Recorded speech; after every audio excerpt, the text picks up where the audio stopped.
Bonjour à tous et à toutes et bienvenue au dévoilement des résultats de la deuxième édition de l'étude digitale qui observe le comportement en ligne des utilisateurs.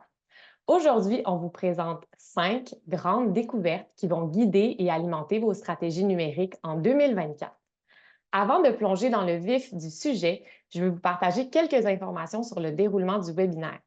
On devrait être ensemble pour un peu moins d'une heure. Il y aura une période de questions à la fin. Vous pouvez dès maintenant commencer à les poser dans la barre en bas qui s'appelle Q&R ou Q&A si votre Zoom est en anglais. Et vous obtiendrez une copie de l'étude de cette année par courriel dans les heures suivant le webinaire. C'est notre cadeau du temps des fêtes. C'est important pour nous chez Léger et Léger Digital de vous remettre gratuitement des informations précieuses pour aider à vos décisions. Je m'appelle Sarah Mottet, je suis directrice générale chez Léger Digital. Et je suis avec mes collègues aujourd'hui, Boris, directeur stratégie et développement des affaires chez Léger Digital, mais aussi Amélie Berriot-Poirier, vice-présidente adjointe chez Léger. L'étude Léger Digital, elle est importante pour nous parce qu'elle démontre toute la puissance de bâtir sa stratégie numérique sur de la recherche. Et c'est exactement ce que nous sommes et ce que nous faisons chez Léger Digital. On est la seule agence qui allie recherche et marketing numérique. On est spécialisé dans la mise en place de campagnes numériques de performance et d'activation de contenu.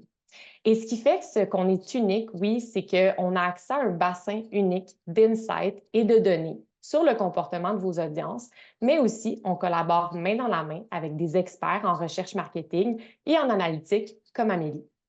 Avec tout ça, on est capable de prendre de meilleures décisions pour nos clients, pour vous, parce qu'on sait ultimement ce que votre audience veut et on peut mesurer l'efficacité de ce qu'on fait en continu. Le thème de l'étude cette année, c'est qu'est-ce qui vous empêche de dormir la nuit, vous, professionnels des communications et du marketing. On a décidé cette année d'inclure nos clients dans la réflexion. On leur a demandé qu'est-ce qui vous stresse, qu'est-ce qui vous angoisse, mais surtout, qu'est-ce qui vous manque comme information pour bâtir vos plans marketing, pour bâtir vos stratégies en 2024. On a reçu une panoplie de questions qui allaient de est-ce que mon entreprise devrait ouvrir un compte sur Threads ou sur BeReal? Est-ce que les influenceurs sont encore un canal de communication publicitaire qui est fiable et crédible? Ou encore, comment est-ce que je fais pour rejoindre des groupes plus spécifiques dans la population, comme par exemple la population immigrante? Bien, ce qui est le fun, c'est qu'on va répondre à toutes ces questions-là aujourd'hui ensemble. On vous présente 5 grandes découvertes qui vous aideront, on l'espère, à dormir sur vos 2 oreilles en 2024. Amélie, qui est-ce qu'on a sondé pour répondre à cette étude? Donc, on a sondé 4079 personnes au total. Ça veut dire 3046 répondants au Canada, 1033 répondants aux États-Unis. C'est un échantillon qui est vraiment robuste puis qui nous donne beaucoup de flexibilité au niveau de l'analyse, notamment pour décortiquer les résultats par groupe d'âge, par région et même plus. À titre comparatif, quand on fait un sondage politique au Canada, par exemple, un sondage typique de Léger que vous pourriez voir dans les médias, on sonde typiquement 1500 personnes à travers le Canada. Donc, avec 3046 répondants au Canada seulement, c'est vraiment un échantillon qui est robuste puis qui nous donne beaucoup de flexibilité pour notre analyse. Sinon, au niveau méthodologique, on a sondé des personnes du 5 septembre au 4 octobre 2023, donc cet automne. Comme pour tous nos sondages légers, nos résultats ont été pondérés. Ça veut simplement dire qu'on s'assure que nos échantillons sont vraiment représentatifs de la population canadienne âgée de 16 ans et plus. Même chose pour la population américaine qui a été sondée. Donc, on s'assure de la représentativité des résultats.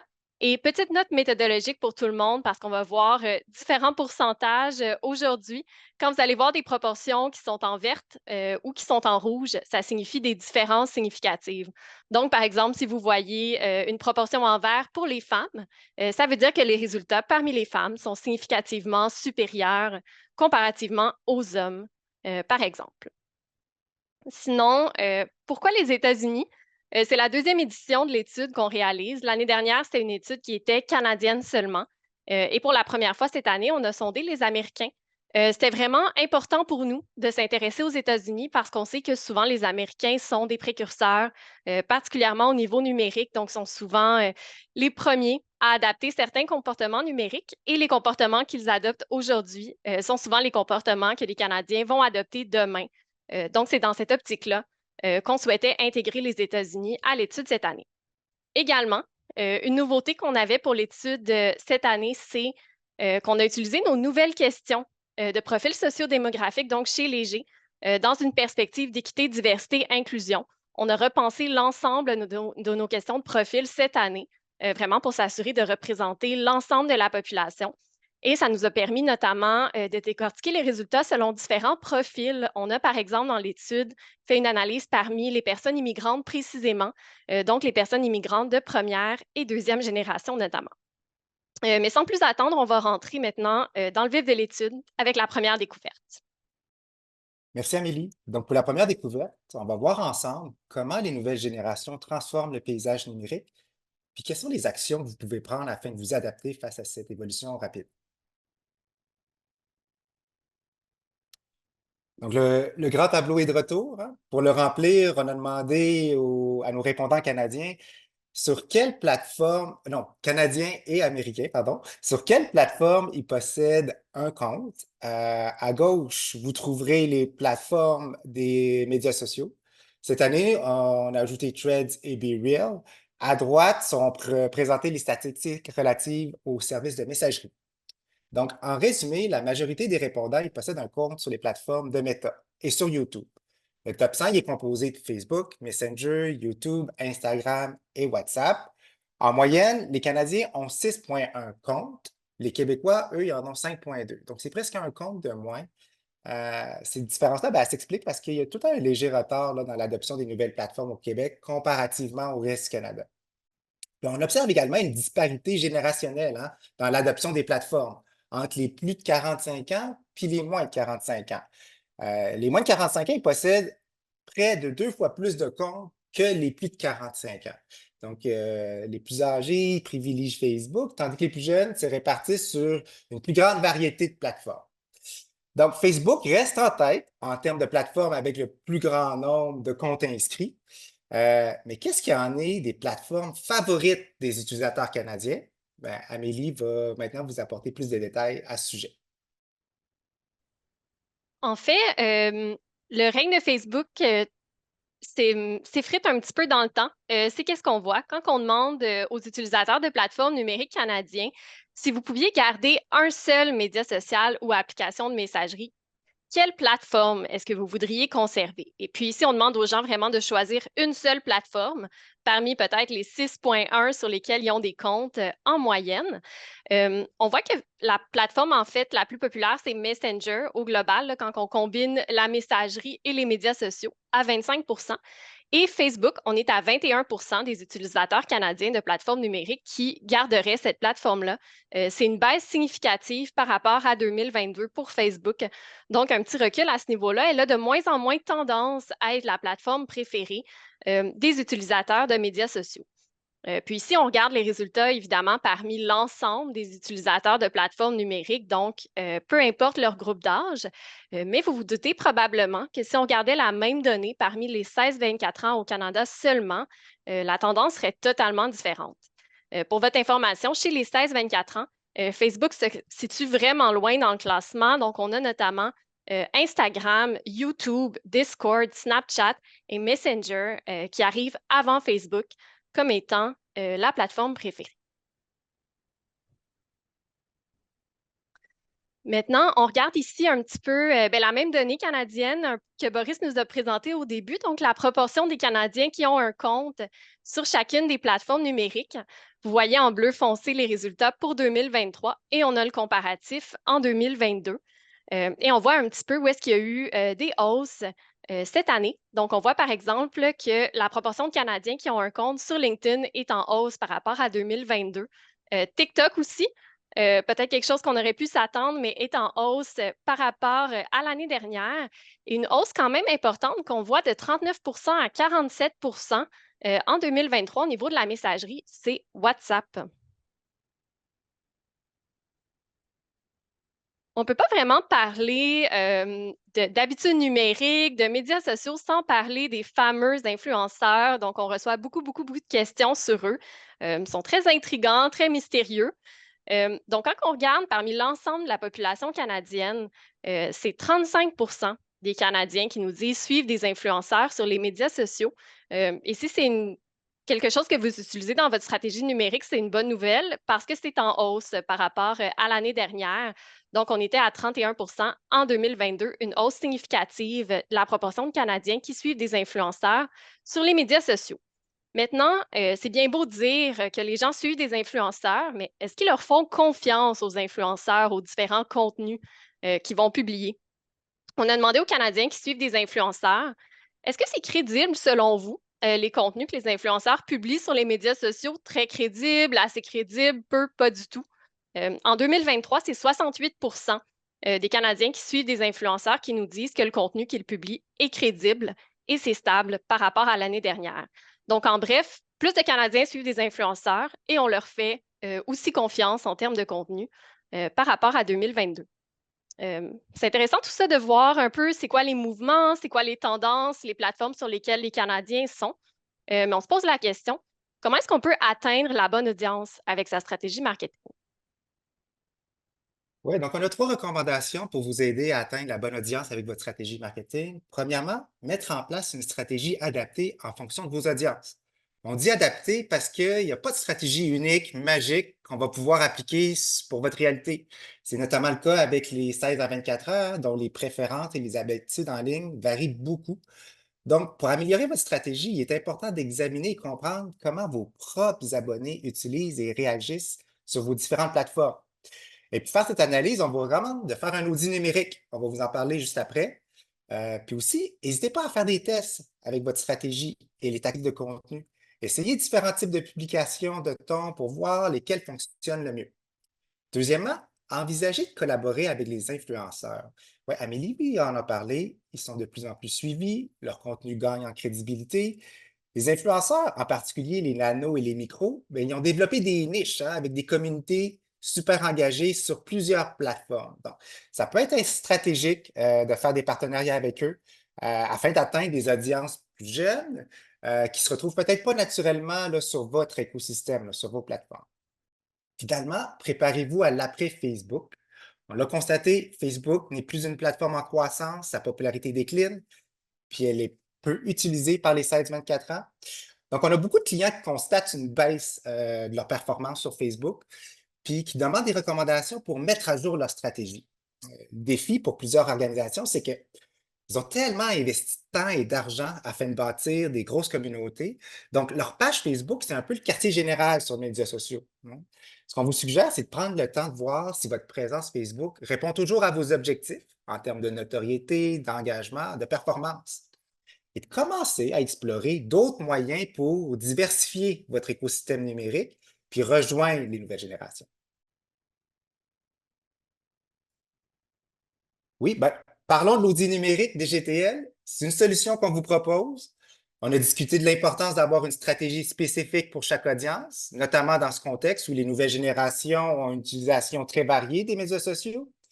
Donc, la meilleure façon de déterminer si vous disposez du bon écosystème numérique et de la bonne stratégie pour faire face à ces changements, ben, c'est de réaliser un audit numérique. L'audit numérique va vous donner une vision claire de l'état de la situation concernant votre site web, vos médias sociaux, vos campagnes publicitaires en ligne.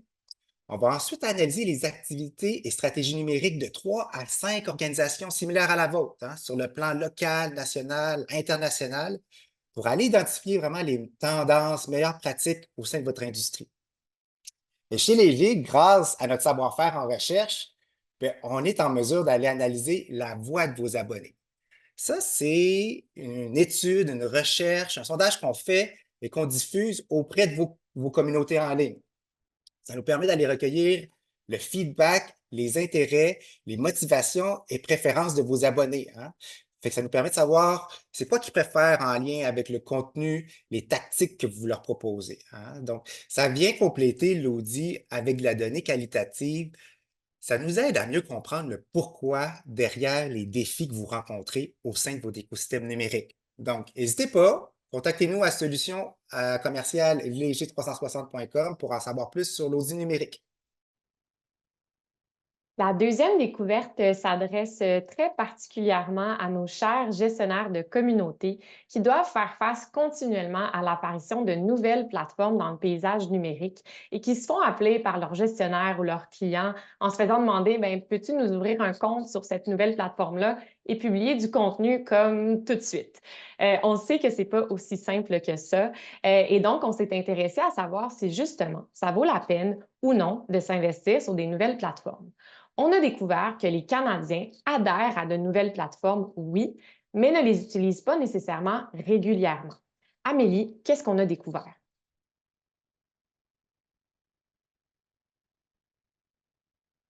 Ah, je pense que tu es sur mute, Amélie.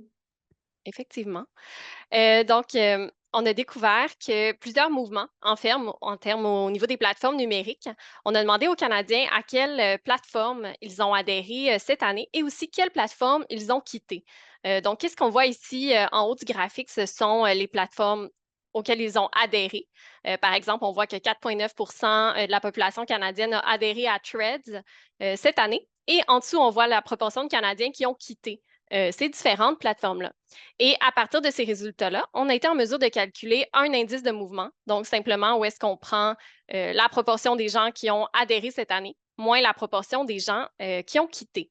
Puis, qu'est-ce qu'on voit au global? Les plateformes qui sont en croissance, donc celles qui ont eu davantage de nouveaux utilisateurs que de personnes qui les ont quittées cette année, ce sont Threads, WhatsApp, Discord, BeReal, alors que les plateformes qui semblent être plus vers une tendance à la baisse, c'est Twitter ou X, Snapchat, Pinterest et Twitch.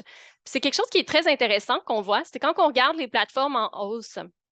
Par exemple, Threads, Discord, BeReal, c'est des plateformes qui sont très authentiques, qui ont tendance à avoir du contenu qui est plus vrai, sans filtre, moins léché, donc où les gens vont moins, par exemple, prendre 1 heure pour éditer leurs petites photos ou peu importe. Donc, quelque chose de vraiment plus authentique. Donc, ça nous donne un petit peu une idée des mouvements qui se sont passés au niveau des plateformes numériques. Mais on se pose la question aussi, qu'est-ce qu'on fait avec ces nouvelles plateformes-là? Puis, est-ce que ça vaut la peine aussi d'investir dans les nouveautés en termes de médias sociaux? Oui, exactement. Mais répondons à notre question en regardant le cas de Threads et de BeReal. En fait, nous, ce qu'on constate, c'est que ces plateformes-là, ces nouvelles plateformes-là, ont créé un buzz qu'on peut qualifier d'éphémère. Regardons par exemple le cas de Threads. Bon, 11 de la population canadienne a un compte sur Threads. C'est quand même intéressant. Environ une personne sur 10, un Canadien sur 10.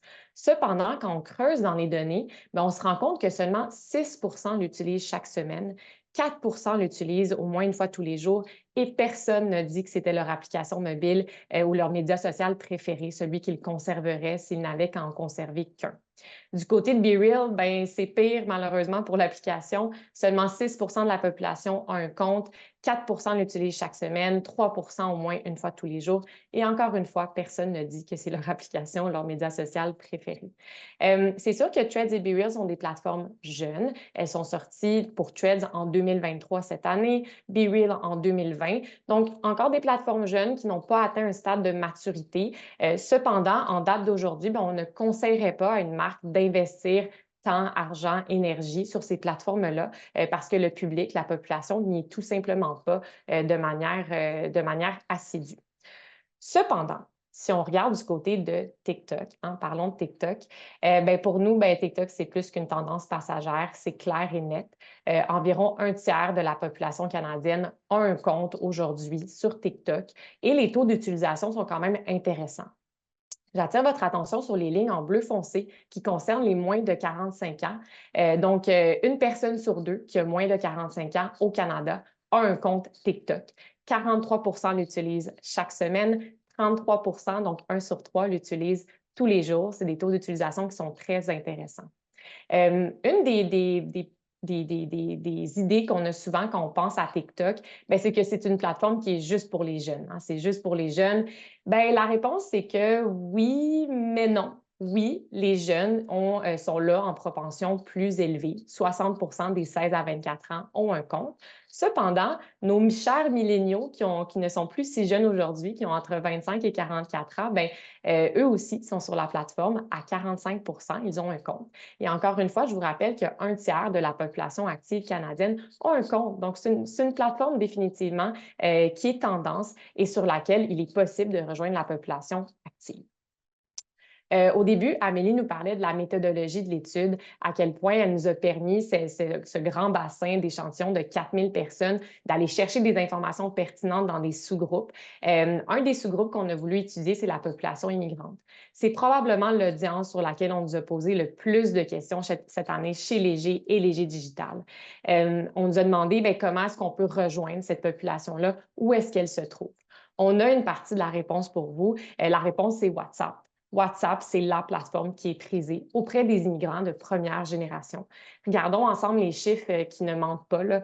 75 des immigrants de première génération ont un compte WhatsApp. C'est une proportion qui est vraiment élevée. Environ un tiers des immigrants de première génération qui ont un compte sur WhatsApp prioriseraient la plateforme s'ils ne pouvaient en garder qu'une seule. Donc, on se doute que c'est leur plateforme préférée. Et environ un immigrant sur deux de première génération utilise WhatsApp tous les jours. Ça monte à 61 qui l'utilisent au moins une fois par semaine. Donc, non seulement c'est une plateforme qui est utilisée, mais c'est aussi une plateforme qui est très appréciée de cette population-là. Maintenant, comment déterminer si une nouvelle plateforme mérite l'investissement?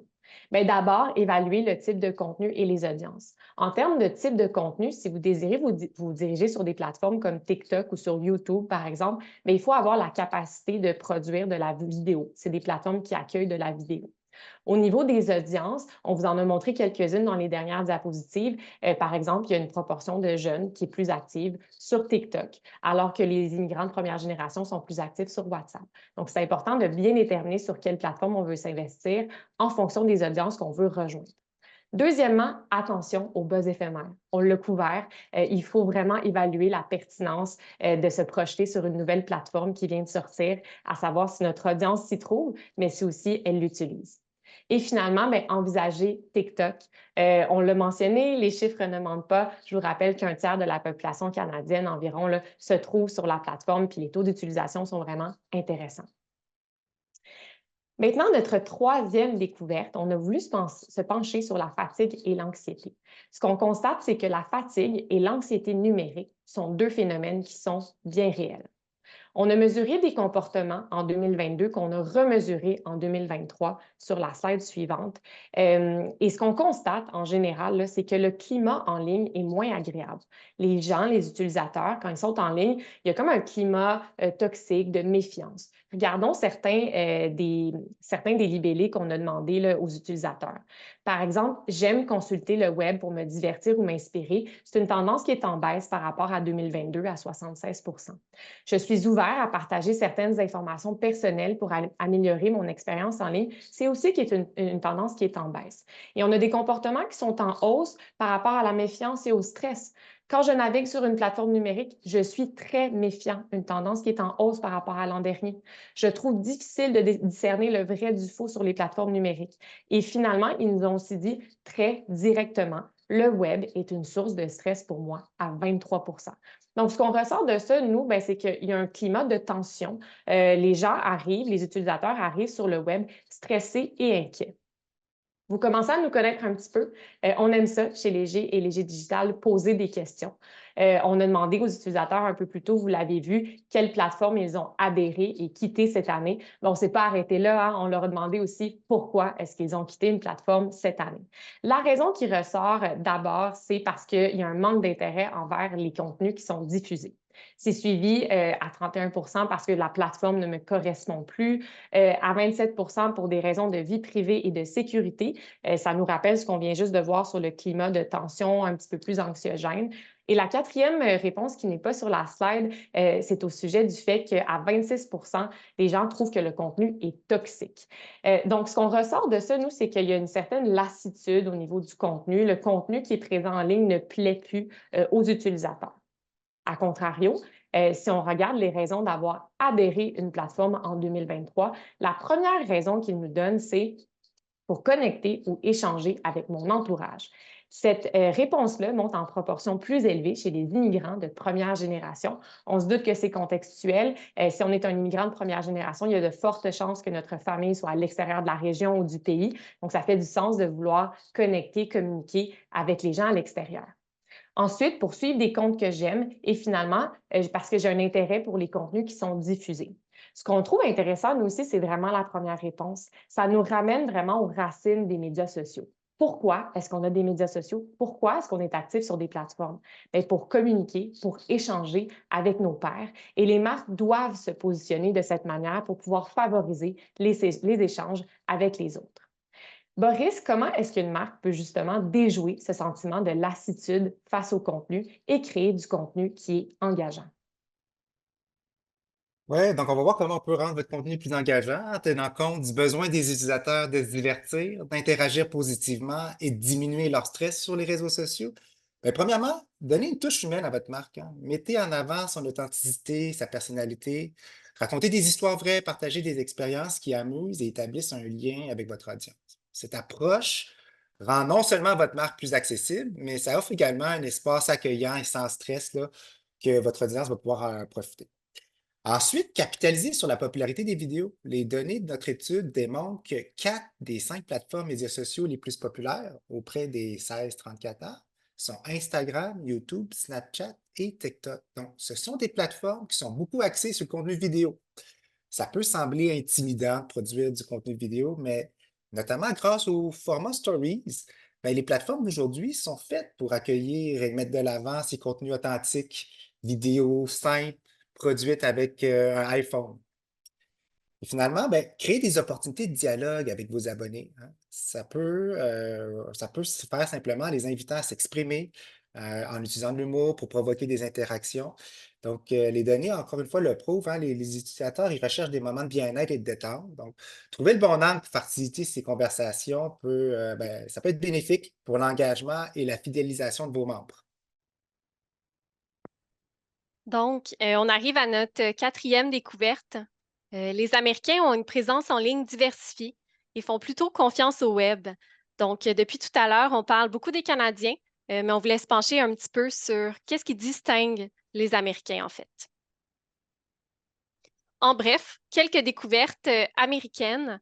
Donc, on a dans l'étude une confiance marquée envers les réseaux sociaux, significativement supérieure à celle des Canadiens. Donc, les Américains ont davantage tendance à faire confiance aux différentes plateformes et c'est vraiment généralisé à travers les plateformes. Donc, ce n'est pas pour une en particulier. Il y a une confiance générale qui est plus présente. Deuxièmement, on voit une présence significative sur une variété de plateformes, surtout des plateformes émergentes, donc les plateformes qui sont plus nouvelles, si on veut. Les Américains sont davantage présents sur celles-ci, notamment Reddit, Twitch, Discord, par exemple. On voit aussi que les Américains s'adonnent à une panoplie d'activités en ligne, que ce soit magasiner en ligne, faire du lèche-vitrine en ligne, regarder des contenus vidéo. Ils ont tendance à le faire plus souvent que les Canadiens aussi. Et le quatrième point qui est particulièrement intéressant d'un point de vue marketing notamment, c'est que les Américains ont davantage tendance à dire oui à la publicité, à condition qu'elle soit bien ciblée, mais ils sont plus susceptibles de dire oui, j'aime ou j'apprécie la publicité en ligne, je suis prête, par exemple, à partager des informations si ça permet de personnaliser mon expérience en ligne. Donc, c'est tous des comportements qui sont plus présents chez les Américains. Puis, aujourd'hui, on s'est vraiment concentré sur les données canadiennes. On voulait seulement vous donner un aperçu des différences qu'on a observées en comparant le Canada et les États-Unis. Mais vous aurez plus de détails dans le rapport qui vous sera partagé suite au webinaire d'aujourd'hui. On vous encourage à le consulter, particulièrement si vous avez une audience qui est américaine, parce que les Américains sont vraiment différents des Canadiens là, à plusieurs niveaux, notamment pour les éléments qu'on a vus aujourd'hui. Donc, ça vaut la peine d'aller creuser dans les données si jamais c'est votre audience cible, par exemple. On arrive finalement à notre cinquième et dernière découverte de la matinée. Donc, les choix de plateformes numériques varient significativement selon les intérêts des utilisateurs. Quelque chose qu'on voulait vraiment aller creuser dans l'étude de cette année, c'est la notion d'intérêt. Quelqu'un qui s'intéresse, par exemple, aux jeux vidéo ne va pas nécessairement consulter les mêmes sources que quelqu'un qui s'intéresse à la beauté, quelqu'un qui s'intéresse aux produits de luxe, par exemple. Et pour aller capturer cette nuance-là d'intérêt, on a procédé de deux façons. Une façon que je dirais qui est plus indirecte et une façon qui est plus directe. Donc, notre manière indirecte, on a demandé aux gens à la fin du questionnaire, c'est quoi vos principaux champs d'intérêt? Donc, ils pouvaient en choisir jusqu'à 5. Puis, ça nous a permis ensuite de regarder les résultats de l'ensemble du sondage selon les intérêts que les gens ont choisis à cette question-là. Par exemple, les gens qui s'intéressent à la beauté, est-ce qu'ils sont plus présents sur certaines plateformes que d'autres? Mais on voulait aussi aller creuser au niveau des contenus de manière un petit peu plus spécifique. Donc, on a demandé aux gens, par exemple, qui s'intéressent aux actualités, c'est quoi vos plateformes préférées quand il est question d'actualité? Où est-ce que vous vous tournez en premier pour consulter des contenus par rapport au sport, par exemple? Donc, comme ça nous a permis de voir un peu c'est quoi les nuances selon les champs d'intérêt quand on parle de l'utilisation, notamment des médias sociaux, des plateformes numériques, de manière générale. Euh, donc maintenant, qu'est-ce que ça donne tout ça si on regarde, par exemple, au niveau du voyage, au niveau du sport? Ouais, ben, les tendances d'utilisation des répondants qui ont intérêt pour le voyage et le sport. Pour la population générale, on remarque que c'est Facebook qui domine, hein. C'est là que les utilisateurs veulent recevoir leurs nouvelles en lien avec le voyage et le sport. Toutefois, pour les 16-24 ans et les 25-44 ans, c'est vraiment Instagram qui est la plateforme de référence pour le voyage. Les utilisateurs vont sur Instagram pour montrer à tout le monde qu'ils sont en voyage, mais ils l'utilisent aussi pour s'inspirer, planifier leur voyage en amont. Donc, plutôt on parlait de la disparité générationnelle dans l'adoption des plateformes, là. On a un bel exemple ici là, avec le voyage, hein. Facebook, c'est la référence pour les 45 ans et plus, mais c'est vraiment Instagram là, la plateforme prioritaire dans le domaine du voyage pour les moins de 45 ans.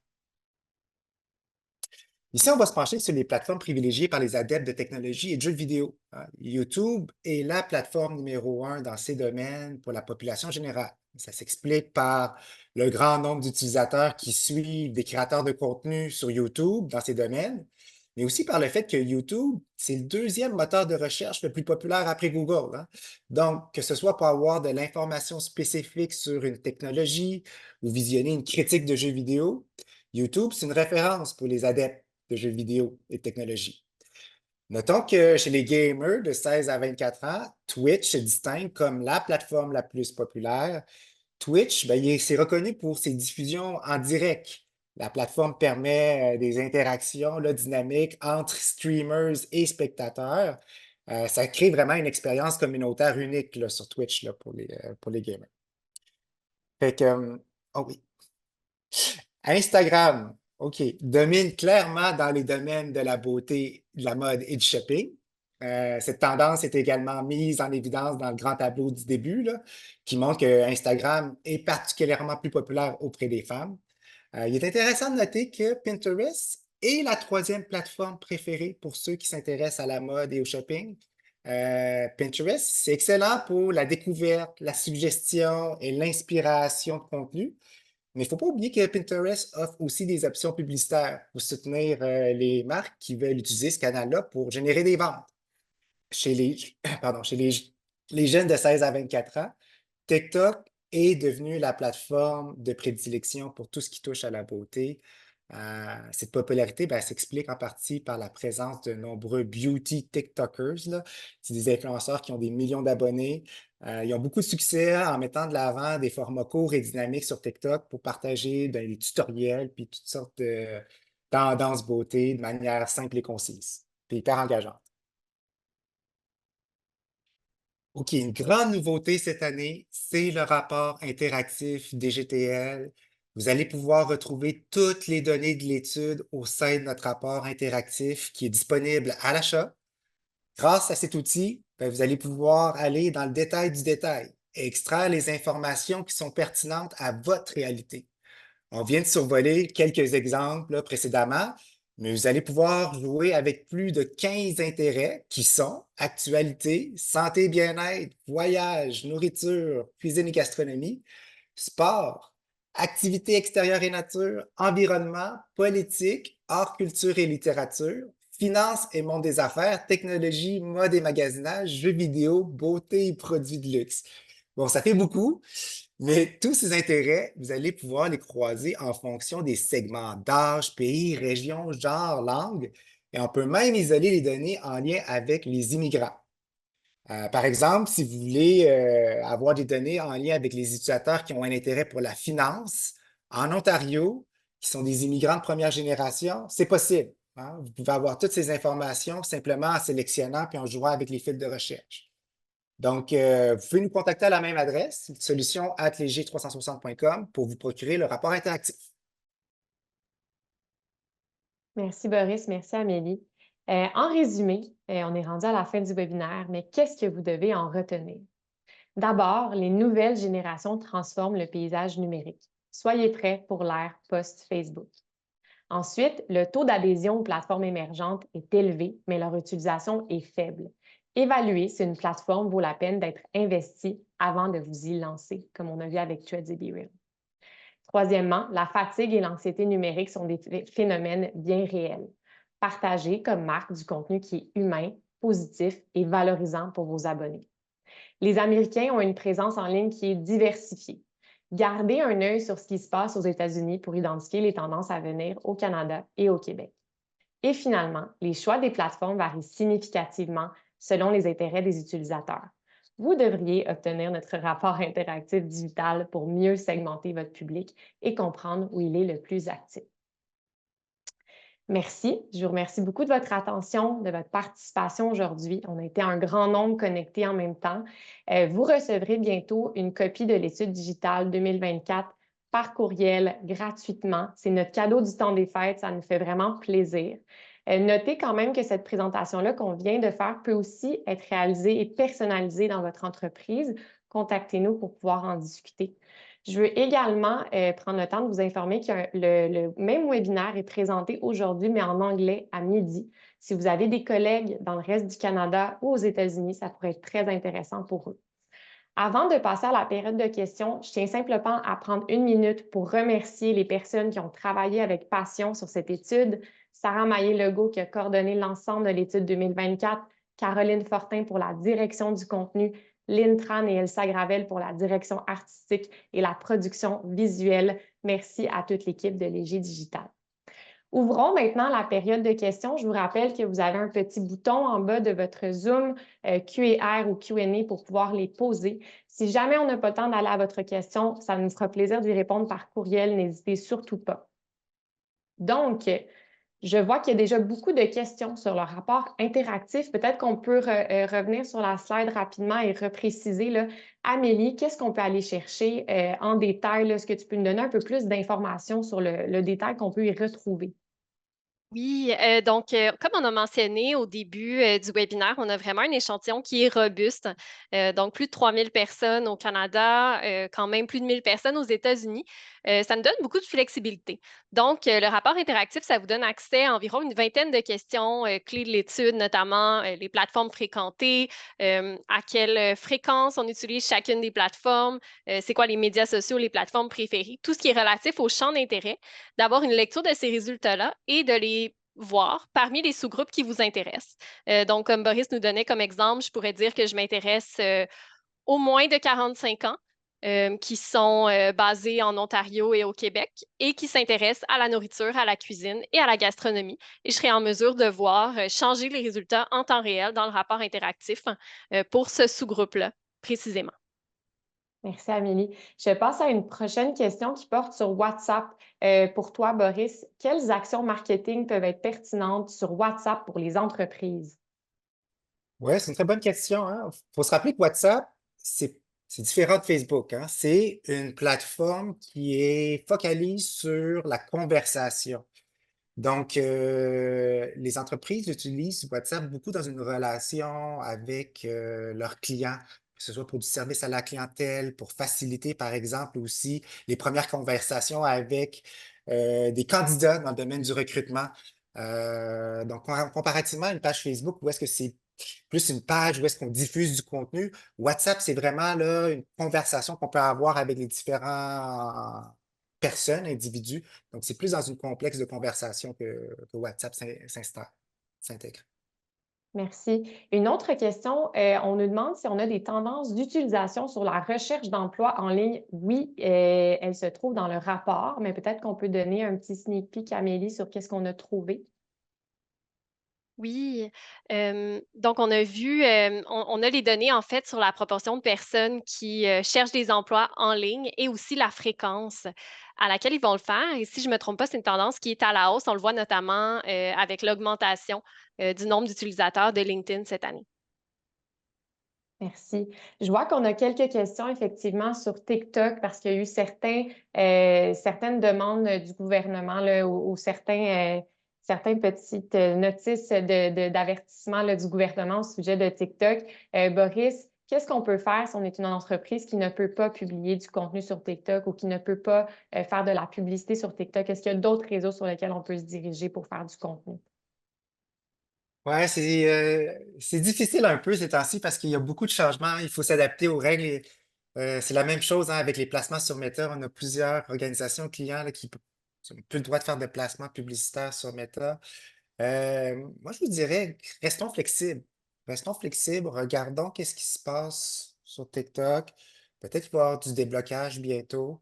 Donc, je pense que c'est bien là, d'avoir quand même un plan de match pour regarder ce qu'on peut faire dans l'éventualité où est-ce que vous allez pouvoir peut-être utiliser cette plateforme-là. Sinon, d'autres plateformes l'autre plateforme là, populaire au sein des 16-24 ans, puis qui a aussi une très bonne portée, c'est Instagram, hein. Donc, je vous dirais, voyez ce que vous pouvez faire encore plus sur Instagram. Snapchat, hyper intéressant pour les 16-24 ans. Mais là aussi, au niveau de Snapchat, il faut voir s'il y a un fit hein, au niveau de votre marque, des contenus et les fonctionnalités de la plateforme. Mais c'est ça, restons très flexibles dans cette période parce que ça change rapidement au niveau de ce qu'on a le droit de faire et pas le faire pour certaines organisations. Merci. J'ai une question de Caroline au niveau de est-ce que le désintérêt pour Facebook serait entre autres influencé par le boycott de Meta depuis l'été 2023? On a effectivement sondé les utilisateurs au sujet de les utilisateurs canadiens, évidemment, là, au sujet de leur connaissance du projet de loi C-18. Peut-être qu'Amélie, tu peux en glisser un mot. Oui, c'est tout à fait possible qu'il y ait un lien. Toutefois, on ne voit pas nécessairement, tu sais, de baisse au niveau d'Instagram comme on voit au niveau d'une baisse d'intérêt qu'on voit pour Facebook. On a demandé, aux Canadiens, en fait, s'ils avaient entendu parler, de la nouvelle là, concernant, Meta, cette année. Il y a 79 des Canadiens qui en ont entendu parler.